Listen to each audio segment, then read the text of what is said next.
Mehul जयकाल army के उस आदमी को पकड़कर डॉक्टर संजना की लैब में लेके जाता है। मेहुल उस आदमी से जयकाल के बारे में पूछताछ करता है, लेकिन वो आदमी कुछ नहीं बोलता। तब बुलबुलिया साइंटिस्ट कहता है, मेहुल मेरी लैब में एक ऐसी दवा रखी है जिससे खाने के बाद ये आदमी सारी सच्चाई बता देगा। तभी डॉक्टर संजना जोरों से चिल्लाती है, एंटीडोज तैयार हो गया। Interesting, very very interesting. अब हम सारे शहर को बचा लेंगे।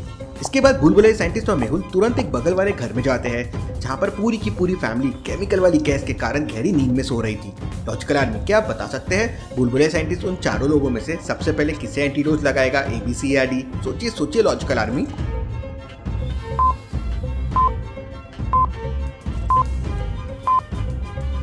बुलबुलिया साइंटिस्ट सबसे पहले उस बूढ़े आदमी को एंटीडोज लगाएगा, क्योंकि बाकी लोग काफी जवान हैं और तंदुरुस्त भी है, इसलिए केमिकल वाली गैस का साइड इफेक्ट उन पे कम होगा।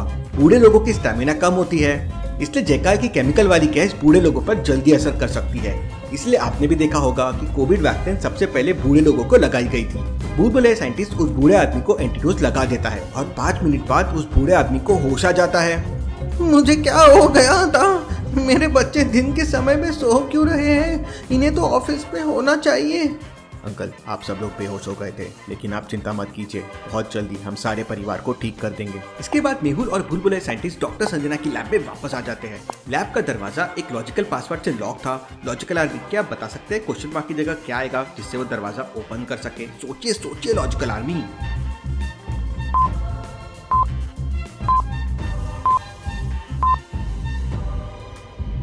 पहले में 2 का स्क्वायर 4 -1 वो 3 हो जाएगा। दूसरे में 5 का स्क्वायर 25 -2 23 हो जाएगा। तीसरे में 9 का स्क्वायर 81 -51 वो 30 हो जाएगा।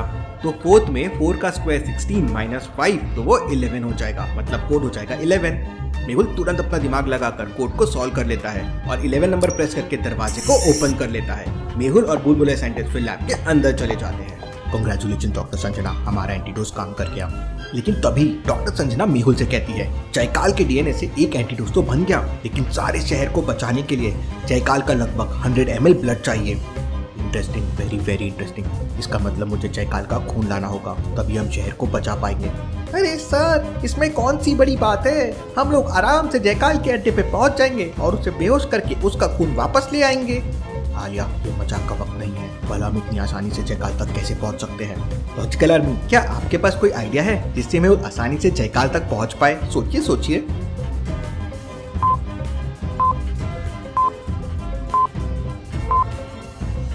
कुछ देर पहले बुलबुलिया साइंटिस्ट ने बताया था कि उसके पास एक ऐसी दवा है जिसे खाकर जयकाल आर्मी का आदमी सच्चाई बता देगा। मेहुल उसी आदमी से सच्चाई पता करके जयकाल आर्मी की ड्रेस पहनकर जयकाल के अड्डे पे जा सकता है। आलिया, तुम डॉक्टर संजना के पास रहो। इसके बाद मेहुल अपनी पूरी मेहुल आर्मी को बुलाकर सिक्योरिटी के लिए डॉक्टर संजना की लैब के बाहर खड़ा कर देता है और बुलबुलिया साइंटिस्ट के साथ उसके घर की तरफ निकल पड़ता है। मेहुल अपनी कार बहुत तेज चला रहा था, क्योंकि उन लोगों को जल्दी से जल्दी साइंटिस्ट की लैब तक पहुंचना था।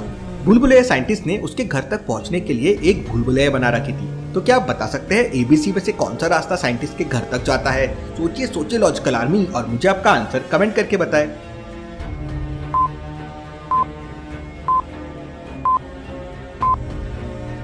रास्ता A साइंटिस्ट के घर तक जाता है कुछ इस तरह से। मेहुल और साइंटिस्ट रास्ता A लेते हैं और साइंटिस्ट के घर तक पहुंच जाते हैं। साइंटिस्ट अपने फिंगर से डोर ओपन करके अंदर चला जाता है। लैब में सब चीजें तहस नहस हो रखी थी। लगता है यहाँ पे जयकाल आर्मी के लोग आके गए हैं।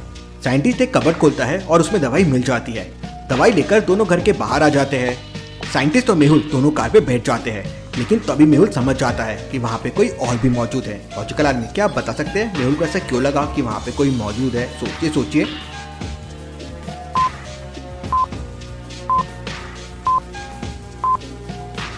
बुलबुलिया साइंटिस्ट के घर के बगल में लगे हुए पेड़ को ध्यान से देखिए। वहाँ नीचे पानी पड़ा हुआ है और पानी में किसी की परछाई आ रही है, मतलब पेड़ के ऊपर कोई छुप के बैठा है। लगता है जयकाल का लोग हमारा वेट कर रहे थे। हो सकता है यहाँ एक नहीं बल्कि बहुत सारे लोग हो। मेहुल आसपास के सीन को ध्यान से देखता है और समझ जाता है कि यहाँ पे और भी लोग हैं। कैसे लॉजिकल आर्मी? मेहुल को आसपास के सीन को देख के ऐसा क्यों लगा? सोचिए सोचिए।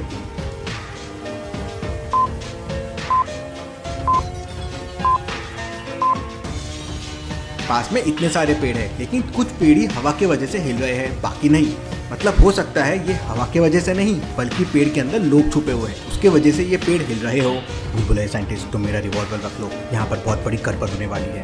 इसके बाद मेहुल तुरंत अपनी जेब से बिस्किट बम निकालता है और उन पेड़ों के नीचे फेंक देता है। तभी अचानक पेड़ों के ऊपर से जोरदार फायरिंग होने लगती है। मेहुल की कार बुलेट प्रूफ थी, इसलिए बुलबुले साइंटिस्ट और मेहुल को कुछ नहीं होता। फिर मेहुल अपनी कार की स्पेशल पावर यूज करता है और एक बटन दबा देता है। जैसे ही मेहुल बटन दबाता है कार के आगे वाले बोनट से फायरिंग होने लगती है और मेहुल की कार फायरिंग करने लगती है। मेहुल कार को चलाने लगता है और जिस साइड से फायरिंग हो रही थी मेहुल कार को उसी साइड में मोड़ते जाता है। एक एक करके पेड़ के सारे लोग नीचे गिरने लगते हैं और बाकी जान बचाने के लिए जंप करते हैं तो बिस्किट बम पे गिर जाते हैं और ब्लास्ट हो जाते हैं। थोड़ी देर में पेड़ों से फायरिंग बंद हो जाती है। मेहुल कार से बाहर निकलता है। तभी अचानक पीछे से एक जयकाल आर्मी का आदमी चुपकर धीरे धीरे मेहुल की तरफ आने लगता है। उसके हाथ में एक रिवॉल्वर थी, लेकिन साइंटिस्ट से देख लेता है और उस पर गोली चला देता है। और इसके बाद मेहुल और बुलबुले साइंटिस्ट तुरंत वो दवाई लेकर वापस डॉक्टर संजना की लैब में पहुंच जाते हैं। मेहुल जयकाल आर्मी के उस आदमी को दवाई में पानी मिलाकर पिला देता है और धीरे धीरे दवाई अपना असर दिखाने लगती है और वो आदमी नशे में आ जाता है। मेहुल दवाई काम कर चुकी है, अब तुम इससे सवाल पूछो। बताओ इस वक्त जयकाल कहाँ से अपना प्लान ऑपरेट कर रहा है। तब वो आदमी बताता है कि शहर के पास जंगल में जयकाल ने एक लैब बना रखी है और वहीं से बैठकर सारे शहर को मारने का प्लान बना रहा है। जयकाल आर्मी का वो आदमी एक एक करके जयकाल की सारी इन्फॉर्मेशन मेहुल को दे देता है। मेहुल तुरंत उस आदमी के कपड़े उतार कर पहन लेता है। मैं जयकाल के अड्डे पे जा रहा हूँ और उसका ब्लड लेकर ही वापस आऊंगा। मैं भी आपके साथ चलूंगी सर। नहीं, वहाँ बहुत खतरा है, तुम यहीं पर रुको और सारे लोगों की रक्षा करो। इसके बाद आलिया बहुत जिद करती है। फाइनली डॉक्टर संजना के कहने पर मेहुल उसे अपने साथ ले जाने के लिए तैयार हो जाता है। जाते जाते मेहुल अपनी आर्मी से कहता है, डॉक्टर संजना और बुलबुले साइंटिस्ट की सिक्योरिटी की जिम्मेदारी अब तुम्हारे हाथों में है। तो क्या मेहुल जयकाल की लैब में पहुंचकर उसका खून ले पाएगा? क्या बुलबुले साइंटिस्ट और डॉक्टर संजना जयकाल के खून से एंटीडोज बनाकर सारे शहर को बचा लेंगे और क्या जयकाल से बच पाएंगे? इसके आगे की कहानी हम देखेंगे अगले एपिसोड में, जो आखिरी एपिसोड होगा। Thank you.